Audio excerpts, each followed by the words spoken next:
Welcome to Partnerships for Profit, the podcast where we bring you inside the world of joint ventures, strategic partnerships, and powerful collaborations. Each episode, you'll dive into conversations with top entrepreneurs, visionaries, and business leaders, unlocking the secrets to building profitable relationships that drive growth and success. Whether you're looking to expand your network, find new referral partners, or scale your business, you're in the right place. Let's get started.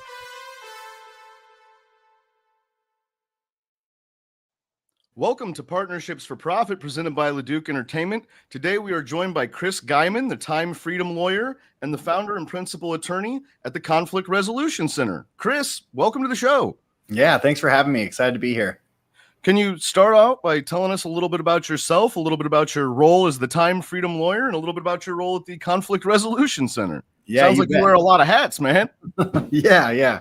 So, I'm an attorney. That's first and foremost, I'm an attorney. I started the Conflict Resolution Center about 10 years ago, and we focus on methods of resolving disputes that are not the traditional court route. So mediation, arbitration, things that can often give people faster results, better results, and often at a fraction of the cost. So that's really the foundation of what I was doing, was trying to find the most valuable solutions for my clients. And I got a couple of attorneys working for me now, and the firm's been going well. And I realized that this was something that a lot of attorneys, but honestly, every professional kind of needs, is to refocus themselves on the value that they're delivering instead of trading time for money and then getting people really good results. So I started Time Freedom Lawyers. It's a coaching program about 4 years ago.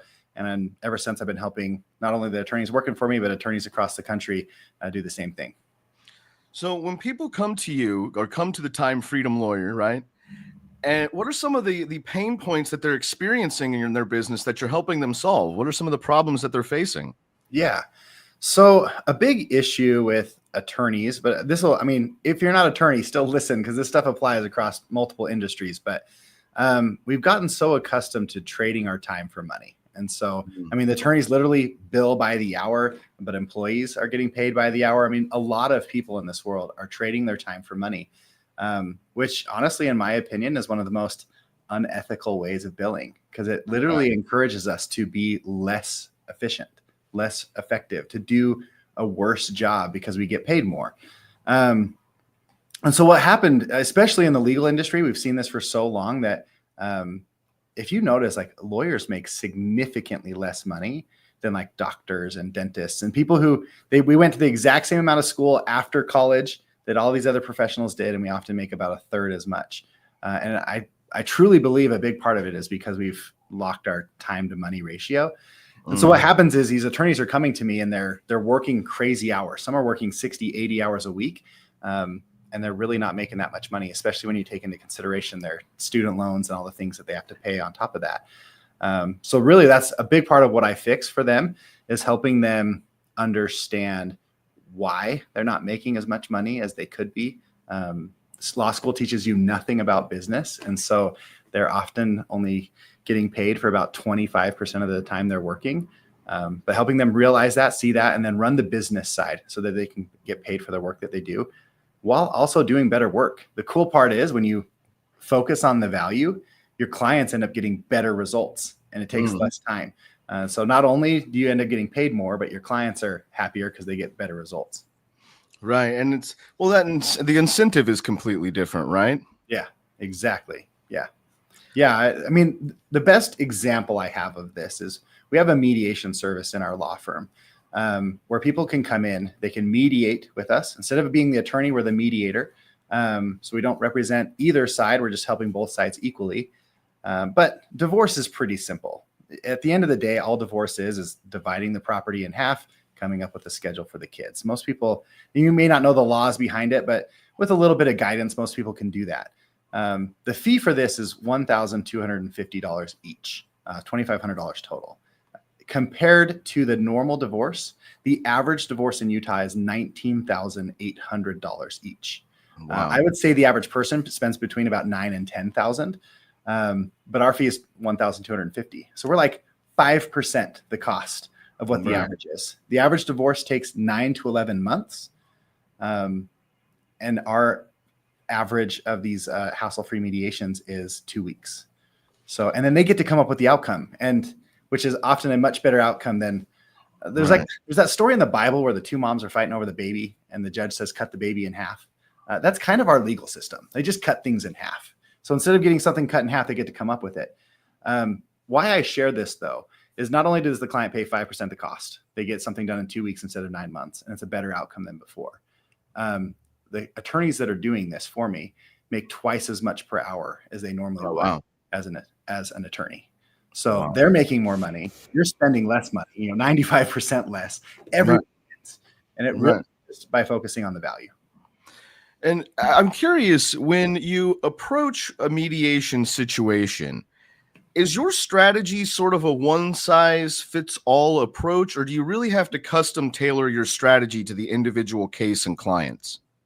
Yeah, absolutely. They're definitely customized to the case and the client, taking into consideration what they need, what their kids need, especially when it's family law stuff. No one wins in a divorce, but there's a lot of losers. So we're coming in there and making sure these kids are getting taken care of. On the flip side, we always have the backdrop of, if you don't agree, what's going to happen at court. And so I can kind of give them that information and say, hey, that's what's going to happen. Can we come up with something today that's better than that? Most of the time we can, but we do have that backdrop in case we need it.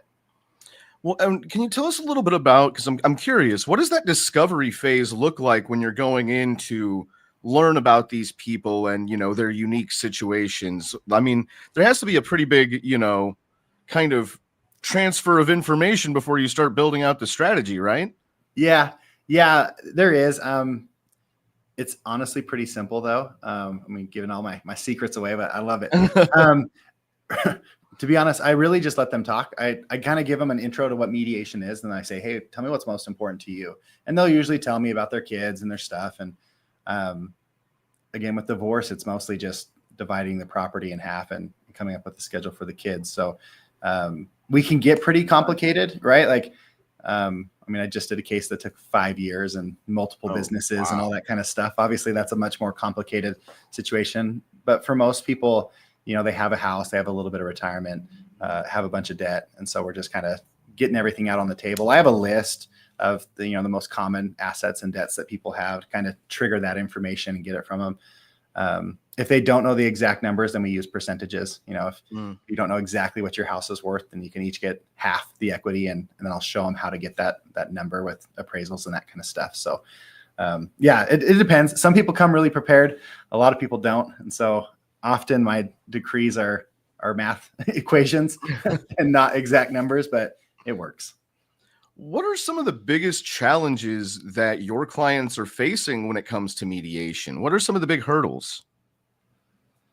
Honestly, the biggest hurdle, especially in family law cases, is that strained relationship with their ex, right? Because after the divorce, that's when life starts. That's when they actually have to follow through with this.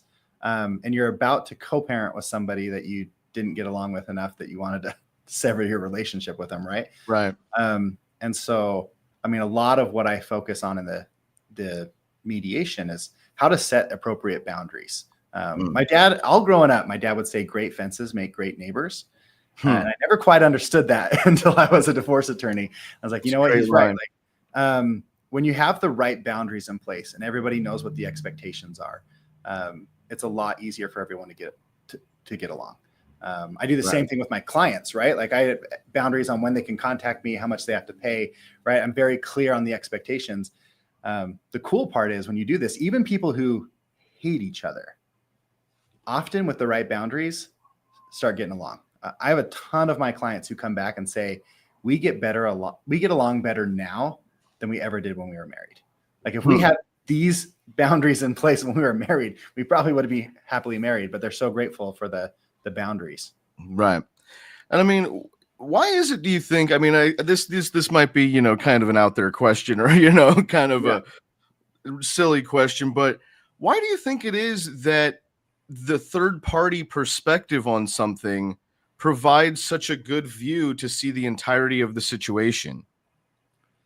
Yeah. We all come into this life with our own biases and rose-colored glasses, right? We see life through the lenses we've been given. And so it's really hard when it's you versus someone else to see their side. Right. But when you're coming at it from a third angle, like it's a lot easier to see both parties. You know, everybody in this life has good qualities and bad qualities. Right. Some people, it's harder to see their good qualities than others, but everybody has good qualities and bad qualities. And I think that's one of my skill sets, to be honest, is I've always been able to see that, the good and the bad in people, which has made it easier for me to mediate. And then being able to help. So when it comes from me, it's a lot less attacking than when it comes from your ex-husband or ex-wife. Right. So I think it allows, by having it come through that third party, it also opens the eyes to the other person of how this can be beneficial for everyone. We talked a little bit about some of the, challenges that, couples are facing in mediation and things like that. What are some of the mistakes that your clients make when it comes to mediation? Yeah. And to be honest, it's kind of hard to screw up. So really, yeah. I mean, if you have a lot of assets, then you definitely need to come prepared with a spreadsheet. What I will say though is, whenever you're preparing for a negotiation, whether it's divorce or $5 million business transaction, whatever, the best thing you can do to prepare is understand kind of your bargaining zone. What's your best case scenario? What's your walkaway point and why? Right. And not just the numbers, but the reasons why. Because when you get into the negotiation and you start gathering information, your why might change. Once you realize what's on the table, you may raise it, you may lower it, but truly understanding the why behind the numbers you have, and then holding firm to your boundaries. It's tough in emotional situations. You're negotiating. Sometimes you want to give more than you should. So if you'll just stick to the boundaries you set for yourself, unless there's a valid reason to go off of it, that's where you're going to find the best success. Right.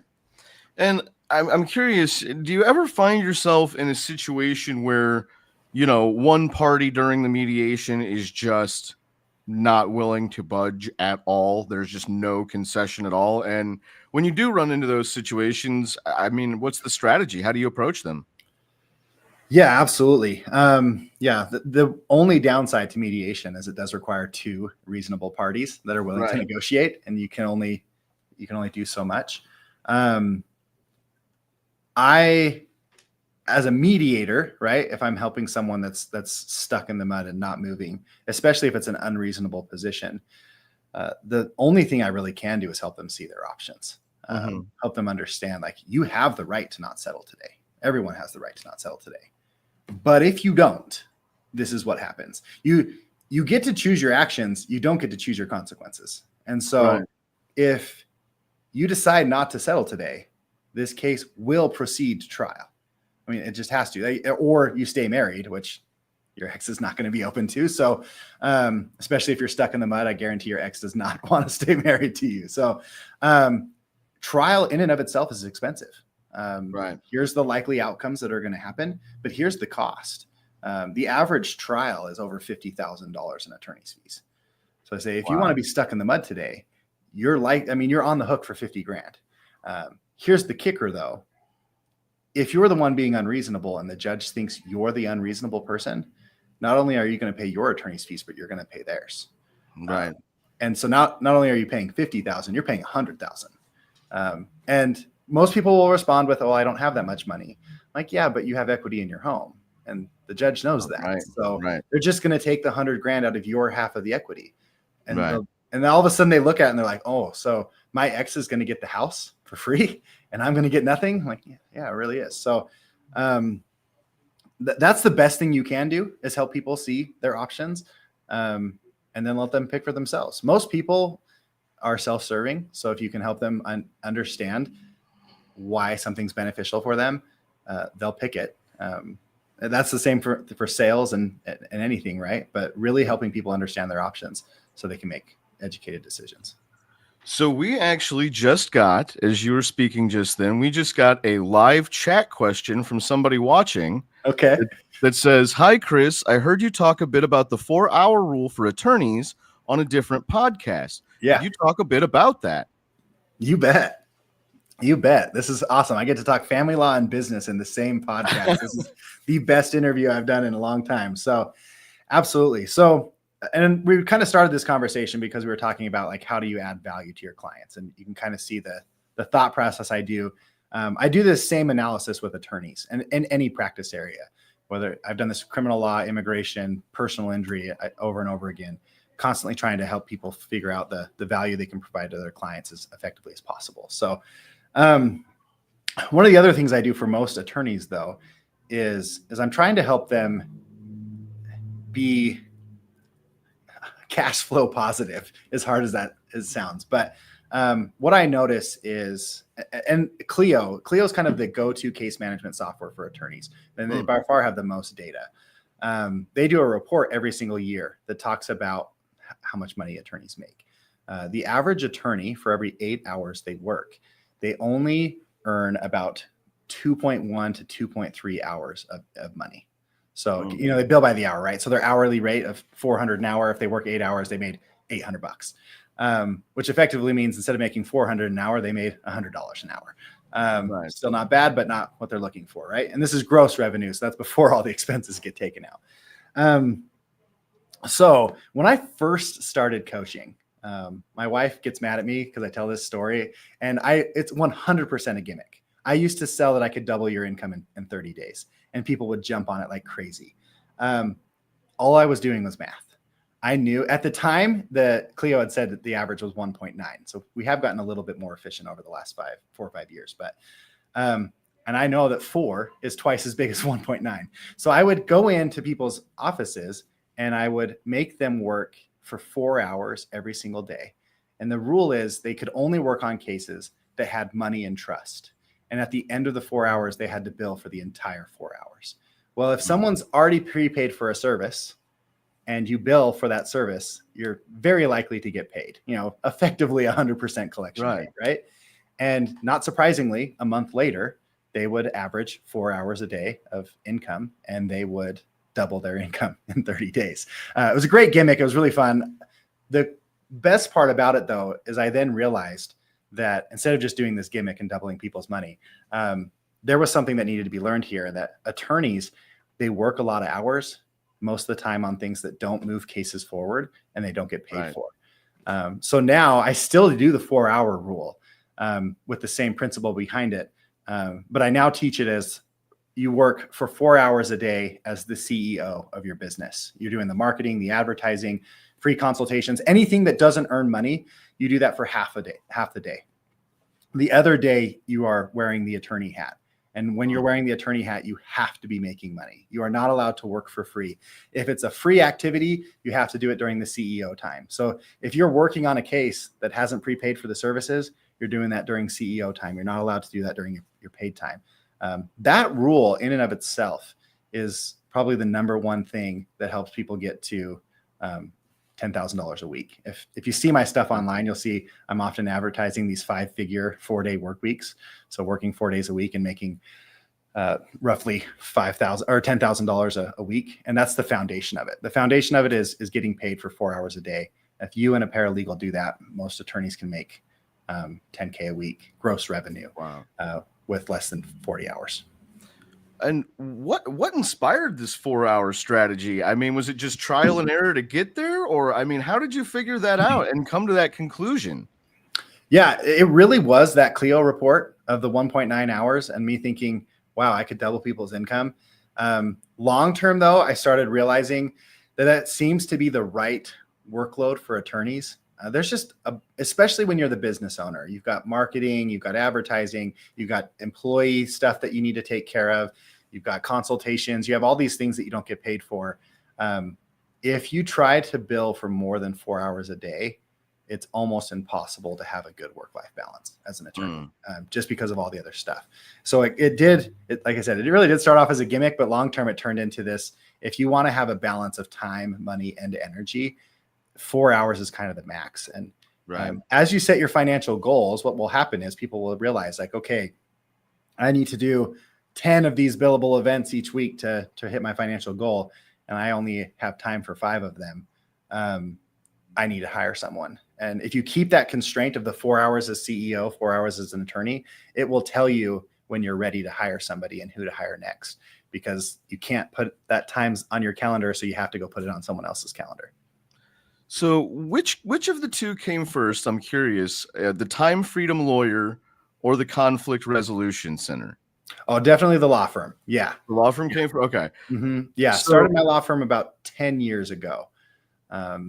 And my first year, I started it straight out of school. I didn't work for anybody else. I had some really crappy job offers, and I was like, man, for that much, I can go make that much my own.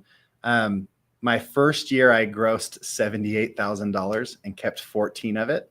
Oh, wow. And I thought, I could have made more working minimum wage at McDonald's. And I realized that, law school taught me nothing about business. And if I'm going to do this right, I got to learn the business side of stuff. I also learned that a lot of the advice I'd gotten from attorneys was really bad business advice. And so I started learning from non-attorneys on how to run a business. And that's when my business really started growing. But it took me 5 years. It took me 5 years to hit $500,000 in gross revenue. I now help people do that in about 6 weeks, funny enough. Wow. That's the benefits of coaching, is you can buy back 5 years of your life. But yeah, everything I coach is been tried probably first in my law firm and then in other law firms. And once I know it works, then I drop it to the public. At what point did you realize that you needed to create the Conflict Resolution Center, and what inspired its creation? Yeah, that's a good question too. Because when I first started, it was just Guymon Law. Every attorney just uses their own name. I took a little bit of everything. I had no work. So if someone asked me if I could help them, the answer was yes, I needed to feed my family. And after doing that for about a year, I realized that it was a pretty brutal lifestyle.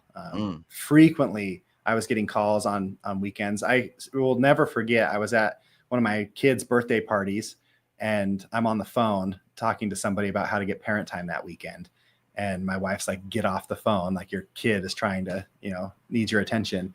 And that was one of the defining moments for me. I'm like, this isn't working. Like, I'm not getting paid very much, minimum wage, to be working on the weekends. Like, this isn't right. And then I did an 80-20 analysis, Pareto's law. And I sat down and I was like, okay, I went through all my cases, how much money I made, which ones I liked, which ones I didn't like. And I realized that 80% of my income was coming from these divorce cases, specifically the ones that people were willing to negotiate and settle. And oh, wow. I was collecting the most on those cases. I enjoyed them the most. And so that's when I was like, I'm going to go all in on that. And right. About a year later is when I changed the name to match the philosophy behind it. But it all kind of started with a Friday night phone call. So we've talked a little bit about your practice, and now I'd like to talk a little bit about you. You received the Outstanding Negotiations Award. Can you tell me a little bit about that? Yeah, you bet. So this is an award in the law school. Every year they pick somebody who's kind of leads the charge on these negotiation things. And I traveled all over the country for 2 years in law school, negotiating on behalf of our school, and doing pretty well in these competitions. Won the last one. And so that's really where it came from. I'd kind of been the leader of this negotiation team for 2 years. And so I was the one who won that. But that's probably why I focus so much on value and negotiation and those types of things. It's the stuff that I find the most interesting. Yeah. And you're also pretty active in your local community, right? Mm-hmm. Can you tell me a little bit about how you interact with the local community? Yeah, you bet. I am the local bar president, funny enough. So I'm in charge of the continuing education for all of the local attorneys. And I'm also on CAPSA's board. CAPSA is our local abuse shelter. So I'm on their board of directors and help raise money for their causes, as well as I have a free legal clinic there that I host every other week to provide free advice to their victims of domestic violence. That's incredible. And I'm curious, in everything that you're doing, you're helping people. That is at the core of everything that you are doing. Yeah. And I'm curious, that drive to just really help people, is that something that, you developed along the way, or is that something that's just innate to you as a person? Is that just innate to your character? where do you think that drive to help people comes from? Yeah. I don't know. I think that life is just better when you're kind to other people. I think you get what out of this world, what you put into it. And so I want to put as much kindness out there as I can in hopes that that's what I get back. And definitely not perfect at that. And not everyone is kind back, but Sure. yeah, I think you really do find what you're looking for. And so I try as much as possible to be looking for kindness, looking for gratitude. Everyone has good things and bad things happening in their life. So I'd rather focus on the good and be the good when possible. Right. And when you think back on all the people that you've helped, whether in the community, whether through one of your practices, can you tell me a little bit about, is there a story that stands out that maybe you could share with us of either a client or a person or a business that you really saw a positive transformation in as a result of your help and guidance? Yeah, you bet. You know, originally, you first asked that question, I want to go talk about all the people and how much money I made them, right? But the one that probably stands out the most to me was a gal that I met through CAPSA. So I met her, at a pretty vulnerable state. She'd just been through a domestic violence situation. Wow. She then hired our firm, and we helped them, get her a protective order, keep him away from her, and get her divorced and get her protected and her assets and stuff. Pretty normal divorce in that case. But the coolest part is about 6 months after she was divorced, I was eating lunch with another one of the CAPSA board members who knew her pretty well as well. And she walked up and said hi to us, and we didn't recognize her. We're like, who is this, right? And then she introduced herself and her name and stuff and kind of started telling her story, and then it clicked for us. But it was so cool to see, because when I first met her, she was at the lowest point probably in her life. And by helping her get out of that and move forward, she then gotten a job, gotten taken care of herself, and physically the improvement in her life had been so much that I didn't even recognize her from the first day I met her. So that's probably the coolest story. The fact that both of us didn't recognize her and when we knew her so well, and to see just what a positive impact getting divorced the right way can have on somebody. Right. That's probably my favorite. And if somebody out there was looking for the services or looking to hire a mediator, what would be a piece of advice that you would give them if they were in that situation? Yeah. I would say, if you're in a legal dispute as a whole, I'm going to strongly encourage you look for somebody that has that collaborative mentality first. Because if the ad says I'm a bulldog and I will fight for you, that sounds really cool, but what they're really saying is they're going to run up a really big bill. Right. Because if they're fighting for you, that means they're not settling and they're spending a lot of hours, especially if an attorney is billing by the hour. That's a very scary thought process. Right. So finding the people, if you can find attorneys that are billing by flat fee, that's a huge green flag, because what they've said is they now understand what they're going to do. They have a good enough plan. People don't bill flat fees if they're worried about doing a bunch of work they're not getting paid for. So they've built a very good plan that they're going to execute on. And especially if they're talking about collaboration, whether it's negotiation or mediation or settling, that kind of stuff, you're significantly more likely to get a good outcome if you're working with someone that bills flat fees and is negotiation focused. Well, Chris, this has been a really awesome, super informative conversation. If anybody out there listening could use your help, could use the help of the Time Freedom Lawyer, could use the help of the Conflict Resolution Center, where can the people find you? Yeah. With the law firm specifically, we're licensed in Utah, so we can only help people in Utah right now. But just our website, www.crc, Conflict Resolution Center.law, L-A-W, so crc.law. And then for coaching specifically, you can go to timefreedomlawyers.com. And I have a bunch of free resources there, so you can start there with the free resources. And if you want to meet with me, there's a link to schedule a call with me there as well.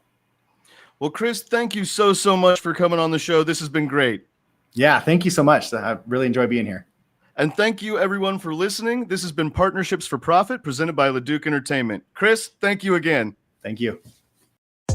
Thanks for joining us on this episode of Partnerships for Profit. We hope you've gained valuable insights on how to form profitable partnerships and take your business to the next level. Be sure to subscribe and leave us a review wherever you listen to podcasts so you never miss an episode. Got a partnership story to share or someone you'd like to see featured on the show? Reach out to us. Until next time, keep building those partnerships for profit.